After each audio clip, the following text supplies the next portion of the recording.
Hello student, कैसे हैं आप सब। उम्मीद करता हूँ आप सब अच्छे होंगे, मस्त होंगे, बेहतर होंगे। क्लास 11th केमिस्ट्री एनसीईआरटी में चैप्टर 4 में आज का जो टॉपिक है, आयनिक बंध किसे कहेंगे या विद्युत संयोजी बंध किसे कहेंगे।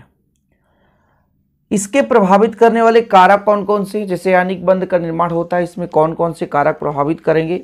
साथ में आयनिक बंध से जो यौगिक का निर्माण होता है उसे हम कहते हैं आयनिक यौगिक, और आयनिक यौगिक के विशेष गुण, इतना हम यहाँ पर समझने वाले हैं। तो वीडियो को थोड़ा सा लास्ट तक देखिएगा।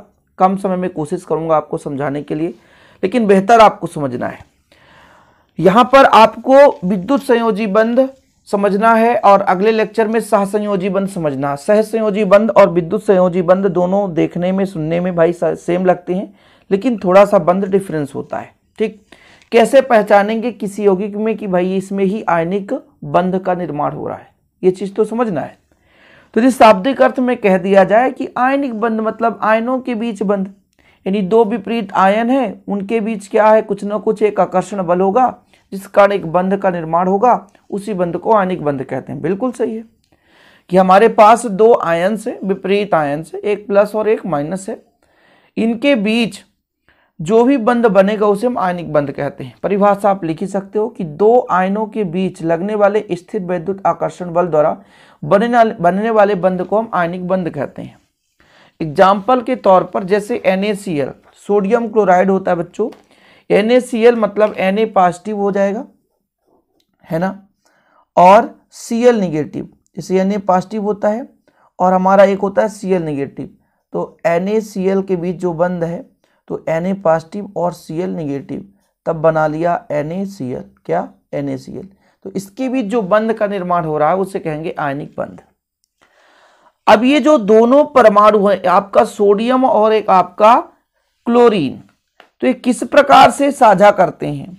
जैसे सोडियम जो होता है, वो जो सोडियम है बच्चों, ये सोडियम किसी को एक इलेक्ट्रॉन देने की क्षमता रखता है, ठीक है, और क्लोरीन जो है आपका वो किसी से एक इलेक्ट्रॉन लेने की क्षमता रखता है। ठीक है, आगे मैं इसको कर देता हूं, आपको थोड़ा विजुअल समझाता हूं।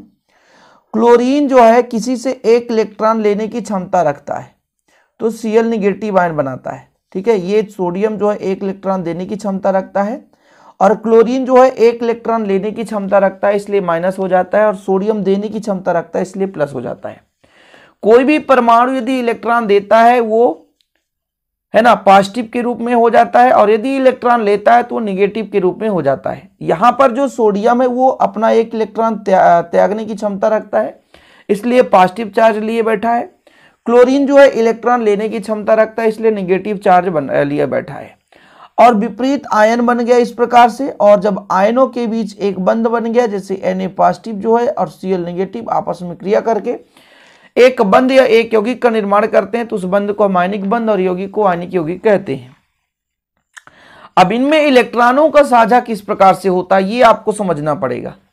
जैसे बच्चों, यदि हमारे पास सोडियम है, इसके बाह्यतम कोश में 2, 8 और 1 इलेक्ट्रॉन है। क्या है? 1 इलेक्ट्रॉन। जैसे ये एक इलेक्ट्रॉन को त्याग देता है, माइनस कर दिया जाए, तो यानी पॉजिटिव बन गया, मतलब इसके 2, 8 इलेक्ट्रॉन बच गए, 1 इलेक्ट्रॉन है ये नहीं है ना। सही है कि नहीं है? इसी प्रकार से यदि क्लोरीन है, क्लोरीन यदि किसी को एक इलेक्ट्रॉन नहीं, किसी से एक इलेक्ट्रॉन ले ले, प्लस मतलब योग होना, तो ये बन जाएगा हमारा Cl निगेटिव। मतलब आपके पास 2, 8, 7 होते हैं बाह्यतम कोश में, एक किसी से ले तो 8। तो इस प्रकार से इसका अष्टक नियम कंप्लीट हो जाता है। समझ रहे हैं? मतलब कि सोडियम किसी को दे दिया भाई एक इलेक्ट्रॉन और अपना धनायन के रूप में परिवर्तित हो गया, और जो क्लोरीन है किसी से एक इलेक्ट्रॉन ले लिया तो ऋणायन के रूप में परिवर्तित हो गया। तो इसका भी जब हम इलेक्ट्रॉनिक विन्यास निकाले तो देखो बढ़िया सा 2, 8, बाह्यतम कोश में 8 होना चाहिए। यदि इसमें देखा जाए तो 2, 8, 8, तो इस प्रकार से हो जाता है। अब इनमें जो बंध का निर्माण होता है, जैसे हमारे पास सोडियम है, क्या है? सोडियम है, इसके बाह्यतम कोश में 1 इलेक्ट्रॉन है। क्लोरीन है, इसके बाह्यतम कोश में कितने इलेक्ट्रॉन बच्चों? 7 इलेक्ट्रॉन है। इस प्रकार से अब जब सोडियम कहेगा कि हमारे बाह्यतम कोश में 1 इलेक्ट्रॉन है, हम बंध का निर्माण तो कर लेंगे, लेकिन एक कंडीशन होगा, यदि हमारे बाह्यतम कोश में भाई आप आओगे तो हमारा भाई 1 इलेक्ट्रॉन, लेकिन आपका पूरा इलेक्ट्रॉन। सिंपल, तभी तो हमारा 8 इलेक्ट्रॉन होगा अष्टक नियम के आधार पर, अन्यथा तो अष्टक नियम का पालन ही नहीं हो पाएगा। इसी प्रकार क्लोरीन कहता है कि भाई ठीक है, तुम क्या करो, अपना जितना भी इलेक्ट्रॉन है कोई बात नहीं है, दे दो और मेरे से जितना भी मेरे बाह्यतम कोश में ले सकते हो। तो इस प्रकार से क्लोरीन भी एक इलेक्ट्रॉन इससे लेता है और अष्टक नियम का पालन करता है। अब फिर इसके बीच बंध का निर्माण बन जाता है और ये बन गया आपका आयनिक बंध। ठीक है, जैसे हम HCl की बात करते हैं, H के पास 1 इलेक्ट्रॉन और क्लोरीन के पास तो कितने इलेक्ट्रॉन है, 7 इलेक्ट्रॉन है, तो बंध एक ही इलेक्ट्रॉन से होता है। ठीक है, बंध एक ही इलेक्ट्रॉन से होगा, तो बोलेगा भाई साहब हमारा तो 2 इलेक्ट्रॉन में ही कंप्लीट हो जाता है, लेकिन ये इसका पूरा इलेक्ट्रॉन, सही है कि नहीं। क्लोरीन भाई साहब पूरे के पूरे इलेक्ट्रॉन रख करके 1 इलेक्ट्रॉन इसलिए तो अष्टक नियम का पालन करता है। ठीक, तो विपरीत आयन वाले जो हमारे पास परमाणु हैं और उनके बीच एक अट्रैक्शन फोर्स लगता है, आकर्षण बल लगता है, और उसके बीच एक क्या बनता है, यौगिक का निर्माण होता है ना, बंध बनता है, यौगिक का निर्माण होता है, तो उस बंध को कहते हैं आयनिक बंध और बनने वाला यौगिक आयनिक यौगिक कहलाता है। और बहुत सारे यौगिक हैं, ऐसा मत समझ लेना, समझ लेना है CHCl caesium chloride, CS 1 positive होता है बच्चों, और जो आपका क्लोरीन है 1 निगेटिव होता है ना, इसमें एक इलेक्ट्रॉन और साझे से बंध बनाता है। तो फिर आयनों के बीच जो बंध का निर्माण होता है उसे हम बोलते हैं बच्चों क्या, आयनिक बंध कहते हैं। ठीक, अब हम बात कर लेते हैं कि जैसे मान लीजिए कोई भी परमाणु आयनिक बंध का निर्माण कर रहा है, तो उसके बाह्यतम कोश में जो भी इलेक्ट्रॉन ग्रहण करने की क्षमता होगी या तो बाह्यतम कोश से इलेक्ट्रॉन त्यागने की क्षमता होगी, अर्थात अष्टक पूर्ण करने के लिए त्यागे गए इलेक्ट्रॉन या ग्रहण किए गए इलेक्ट्रॉनों की संख्या, अष्टक पूर्ण करने के लिए त्यागे गए इलेक्ट्रॉन या ग्रहण किए गए इलेक्ट्रॉन की संख्या क्या कहलाती है, विद्युत संयोजकता कहलाती है। जैसे यहां पर मैंने बात किया था सोडियम के पास कितने इलेक्ट्रॉन बच्चों, सोडियम के पास 2 8 1 है, लेकिन इन्होंने 1 इलेक्ट्रॉन त्याग दिया तो अष्टक नियम पूर्ण हो गया, 2 8 इलेक्ट्रॉन हो गए, समझ रहे हैं। इसी प्रकार क्लोरीन 1 इलेक्ट्रॉन ग्रहण कर लिया तो भाई साहब इसके भी अष्टक नियम पूर्ण हो गए। तो इससे निष्कर्ष ये निकला कि यहाँ पर सोडियम का भी आपका विद्युत संयोजकता 1 है और क्लोरीन का भी विद्युत संयोजकता 1 है। तो परिभाषा लिख सकते हैं आप लोग कि किसी भी तत्व द्वारा अष्टक पूर्ण करने के लिए त्यागे गए अथवा ग्रहण किए गए इलेक्ट्रॉन की संख्या को उसकी विद्युत संयोजकता कहते हैं। कोई दिक्कत तो नहीं है, ये चीज आपको क्लियर होना चाहिए बच्चों, तभी आपको समझ में आएगा। तो ये कुछ आपका परिभाषा हो गया आयनिक बंध का। अब आयनिक बंध को प्रभावित करने वाले कारक, ये जो बंध बनता है उसमें कौन कौन से कारक प्रभावित करते हैं। तो पहला नंबर है आयनन विभव। आयनन विभव किसे कहते हैं कि किसी भी परमाणु से 1 इलेक्ट्रॉन निकालने के लिए बाह्यतम कोश से जो भी ऊर्जा लगती है उसे उसका आयनन विभव कहते हैं। जैसे अभी आपने पढ़ा कि सोडियम 1 इलेक्ट्रॉन त्याग रहा है, सोडियम जो है इसके बाह्यतम कोश में 2 8 1 यानी बाह्यतम कोश में 1 इलेक्ट्रॉन है। जब ये 1 इलेक्ट्रॉन त्यागता है तो प्यारे बच्चों ये बनाता है Na पॉजिटिव, क्या Na पॉजिटिव, तो 2 और 8 इलेक्ट्रॉन हो गए। अब भाई आयन के रूप में होगा तभी तो वो बंध का निर्माण करेगा, जो जितना ज्यादा आयनित होगा, जितना आसानी से आयनित होगा बंध उतना ही प्रबल होगा, सिंपल समझो। अच्छा, अब जब किसी परमाणु के बाह्यतम कोश से इलेक्ट्रॉन निकालना चाहते हैं तो जो ऊर्जा लगती है, एनर्जी लगती है, उसी को कहते हैं आयनन ऊर्जा। अब जो जितना आसानी से इलेक्ट्रॉन त्यागेगा उसमें उतनी ही कम एनर्जी लग रही है। कहने का मतलब जो आसानी से इलेक्ट्रॉन त्याग सकता है उसका आयनन ऊर्जा कम होगी, सही है, और कम होगी आयनन ऊर्जा तो आसानी से इलेक्ट्रॉन त्याग देगा, और आसानी से इलेक्ट्रॉन त्यागेगा तो आसानी से धनायन बनाएगा, और जिससे आयनिक बंध भी उतना आसानी से बन सकेगा। यानी आयनिक बंध बनने के लिए क्या जरूरी है, पहले आयन के रूप में निर्माण। आयन के रूप में निर्माण कब होगा, जब उससे इलेक्ट्रॉन निकलेगा तब वो धनायन बनेगा, और जब इलेक्ट्रॉन निकालेंगे तो उसको बाह्य माध्यम से कुछ ना कुछ एनर्जी देंगे। यदि अधिक एनर्जी देनी पड़ रही है तो भाई साहब उसमें ऊर्जा का लॉस ज्यादा हो रहा है, और यदि कम ऊर्जा लग रहा है मतलब आयनन ऊर्जा कम है तो आसानी से इलेक्ट्रॉन निकलेगा, आसानी से इलेक्ट्रॉन निकलेगा तो आसानी से बंध बन जाएगा, और जिससे प्यारे बच्चों आयनिक यौगिक का निर्माण आसानी से हो जाएगा। यानी इससे निष्कर्ष तो आप समझ ही गए हैं कि आयनन ऊर्जा क्या होनी चाहिए, कम होनी चाहिए कि अधिक। तो यदि आसानी से हमको बंध का निर्माण करना है तो आयनन ऊर्जा किसी भी परमाणु का कम होना चाहिए, ताकि कम ऊर्जा में वो इलेक्ट्रॉन त्याग सके, आयन के रूप में परिवर्तित हो सके, और फिर आयन जो है बच्चों वो क्या कर सके, एक बंध का निर्माण कर सके। जैसे सोडियम है, सोडियम जो है अपने बाह्यतम कोश में एक इलेक्ट्रॉन रख रहा है, एक इलेक्ट्रॉन त्यागने के लिए उसे ऊर्जा लगेगी, वही ऊर्जा आयनन ऊर्जा कहलाएगी। तो जिस तत्व का आयनन विभव जितना कम होगा उस तत्व का परमाणु उतनी ही सुगमता से इलेक्ट्रॉन का त्याग कर देगा और उतनी ही आसानी से आणविक यौगिक का निर्माण हो सकेगा, आणविक बंध का निर्माण हो सकेगा।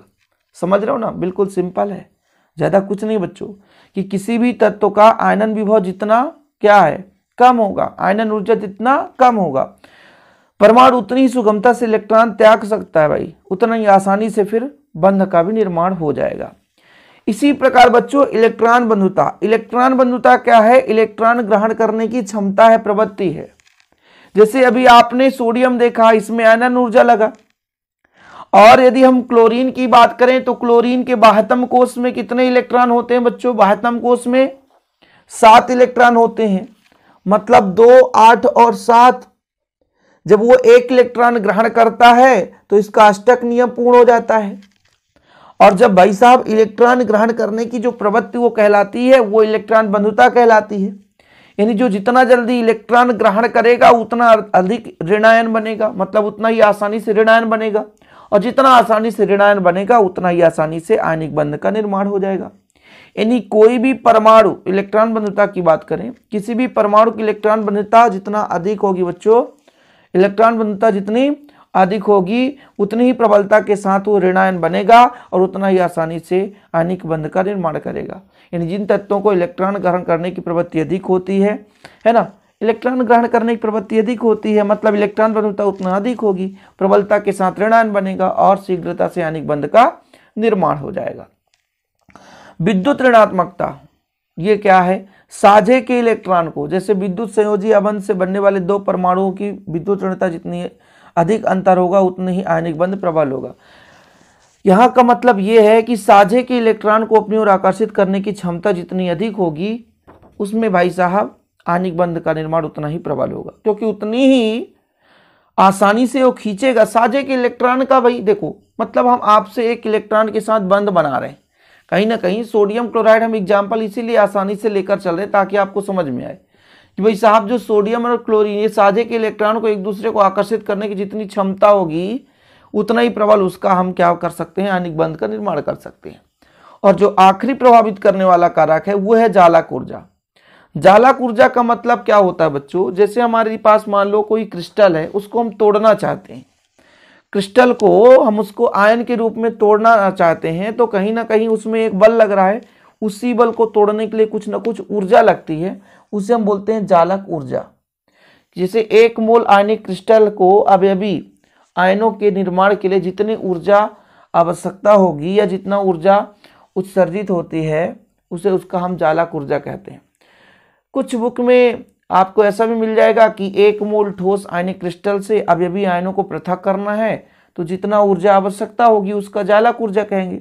या कभी कभी ऐसा भी मिल जाएगा कि किसी आयनिक क्रिस्टल से उसके अभी गैसीय आयनों से निर्माण होने के लिए जितना ऊर्जा उत्सर्जित होती है, तो ये कंफ्यूज मत होना, हो सकता है उत्सर्जित हो रही हो सकता है वहां पर इलेक्ट्रॉन ग्रहण किया जा रहा हो तो एनर्जी निकल रहा हो, या तो इलेक्ट्रॉन निकालना हो तो एनर्जी लग रहा हो, तो उनको हम आयन के रूप में परिवर्तित करना चाहते हैं। कोई भी हमारे पास क्रिस्टलीय ठोस है उसको हम आयन के रूप में परिवर्तित करना चाहते हैं, तो जो भी एनर्जी लगती है उसका हम बोलते हैं जालक ऊर्जा। अब देखो ये जो जालक ऊर्जा है इस पर हम एक अलग सा सेपरेट वीडियो लाएंगे, आप बिल्कुल चिंता ना करें।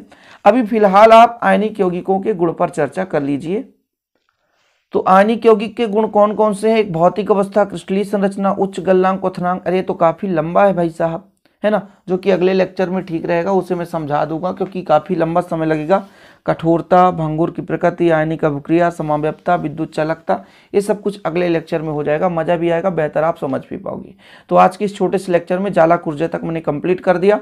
और प्यारे बच्चों यही नोट्स मैं प्रोवाइड करता हूँ, चार्ज 100 रुपीज लगता है, 100 रुपये कंटेक्ट नंबर है 9685299149। आपको हैंड रिटन नोट्स दिए जाते हैं। बेहतर रूप से आप तैयारी करें, हमारे प्लेलिस्ट में जुड़ें ताकि सारे लेक्चर आपको मिल सके। और इसी प्रकार वीडियो पाने के लिए चैनल को सब्सक्राइब कर लें। जय हिंद, वंदे मातरम।